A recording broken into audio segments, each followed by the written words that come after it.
Good evening, and welcome to another edition of Blue Stained Glass Poetry. I'm your host, Marian Abdo.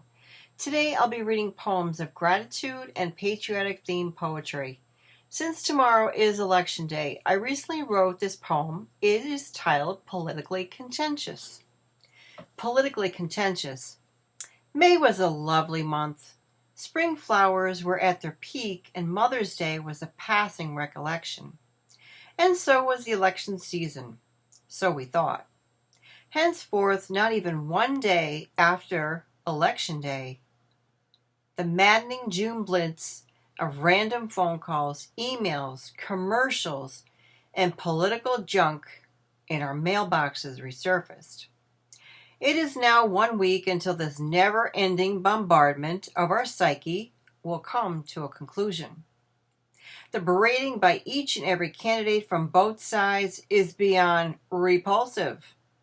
Citizens are at the point of no longer caring about this dreadful nightmare. Driving past from summer to autumn's glory, seeing the sights of political flowers. Small multicolored ads along streets and parks, planted to grab your attention. Vote for me! Vote for me! Hey, vote for me! How about all these political donations that turned into rubbish on Wednesday, November the 8th? Extolling your virtues of being environmentally friendly? Maybe these signs are biodegradable. I think not. Extolling your virtues of being straightforward while working for every citizen? I think not. Yet again, extolling your virtues while submitting us to random, mindless political advertisements. For shame. Well, I guess we the people can expect a 2-month reprieve, only to hear the loudspeakers heralding again for the 2024 presidential election, and that is politically contentious. So this coming Saturday is November 11th, and that is Veterans Day. Veterans Day is very important to our country. I come from a military family. Thank you very much for serving. Anyone who's currently served our nation. Because without your service, I wouldn't be able to do this podcast. I thank you very much. So the first poem was written by Lucien B. Watkins. It is titled To One of the Brave. And Lucien B. Watkins was born in Chesterfield, Virginia in 1879. The author of Voices of Solitude, Donohue and Company was the publisher for 1903. He worked as a teacher and served in World War I.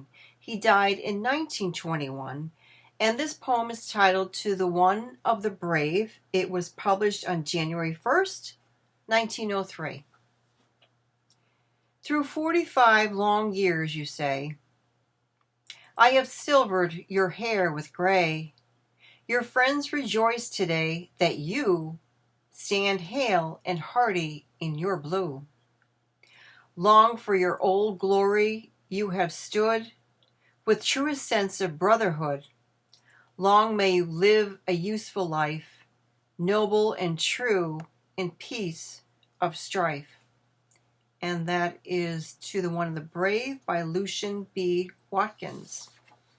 The second poem was written by Dorothy Parker. It is entitled The Veteran. And Dorothy Parker is a founding member of the Algonquin Round Table. Dorothy Parker's work was known for its scathing wit and intellectual commentary. The Veteran was published on January 1st, 1926. When I was young and bold and strong, oh, right was right and wrong was wrong. My plume was high, my flag unfurled. I rode away to right the world. Come out, you dogs, and fight, said I, and wept there was once but to die. I am old and good and bad, are woven in a crazy plaid. I sit and stay, the world is so, and he is wise who lets it go. A battle lost, a battle won. The difference is small, my son. Inertia rides and riddles me. The witch is called philosophy. And that is The Veteran by Dorothy Parker. And the third poem I wrote not long after President Bush made that tearful announcement about the World Trade Center and that it was an act of terrorism towards America. And my one cousin Jeff, not too long after 9/11, he did enlist, and he served over in Afghanistan. He was killed by an IED. So many men and women enlisted right after 9/11. My sister comes to mind, my sister Maureen. She was in Iraq for several months for tour duty. She was in the Green Zone. And this poem is titled The American Hero. The true American hero is one who serves their country, despite the fact that war is not always an easy decision, because they have chosen honor and duty for their country, to serve in times of war and to uphold the precepts of peace. They are the sons and daughters of one nation under God, leaving everything behind, and we, the families, are proud of their commitment. The colors they stand for, one of red, for the blood that has been shed by all those who valiantly defend America. One of white, symbolizing hope that one day our world will know peace. Finally, one of blue, for the courage to serve our nation when called upon. May Godspeed keep vigil until you're safely back in liberty's arms once again. And that is The American Hero. And the last poem is by Maya Angelou. The title is My Wish for You is That You Continue. And Maya is one of my, I have many favorite poems, but I really admire her a lot for her courage and for reading the poem at President Clinton's, that was a beautiful poem at President Clinton's first inaugural. My wish for you is that you continue to be who and how you are, to astonish a mean world with your acts of kindness. Continue to allow to enlighten the burden of your tender heart. Continue in a society dark with cruelty to let people hear the grandeur of God in the peals of your laughter. Continue to let your eloquence elevate the people to heights they had ever imagined. Continue to remind the people that each is good as the other, and that no one is beneath nor above you.